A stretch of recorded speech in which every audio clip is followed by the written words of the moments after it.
নমস্কার, আমার নাম শ্রীষা নন্দী। আজ স্বাধীনতা দিবসের জন্য আমার নিবেদন পতাকার 5 রং। কবি সুকান্ত আচার্য। বলো তো দেখি, পতাকার মধ্যে কয় রং আছে? শিক্ষক এসে শুধালেন হেসে দ্বিতীয় শ্রেণীর কাছে। একসাথে মিলে সব ছেলে চিৎকার করে বলে, 3টি বর্ণ রয়েছে রাঙানো জাতীয় পতাকা জুড়ে। শ্রেণীর পিছনে বেঞ্চের কোণে শিশু ছিল এক বসে, পতাকার মাঝে 5 রং আছে, বলল সে মৃদু হাসে। কথাটা শুনে বাকি শিশুগণে হেসে খায় লুটোপুটি। শিক্ষক রেগে বললেন হেঁকে, বোঝাও কি করে 5টি?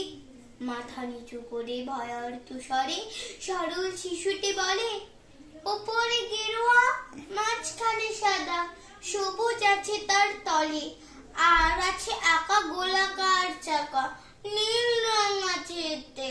শিক্ষক বললেন, এটিকে ধরলেও তবুও হচ্ছে 4টি।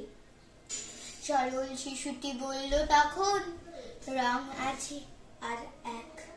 লাল লাল ঝোপ দেখা যায় ওই পতাকার মাঝে। বাবাকে যখন আনলে ওরা কফিনের ঢাকা খুলে, জড়ানো রয়েছে দেহখানি তার পতাকার ফুলে। এই নিয়ে মোট হলো 5টি। এবার তো ঠিক আছে। সরল শিশুটির জবাব খালিতে কাঁপিয়েছিল মুখ, অশ্রু এলো নয়ন ভরে, শুকনো হলো মুখ। আজও যারা দেশের জন্য করছে বলিদান, স্বাধীনতার সমীর অপর তাদের অমর প্রাণ। হয়েছে স্বাধীন, পেরিয়ে গেছে 77টি বছর।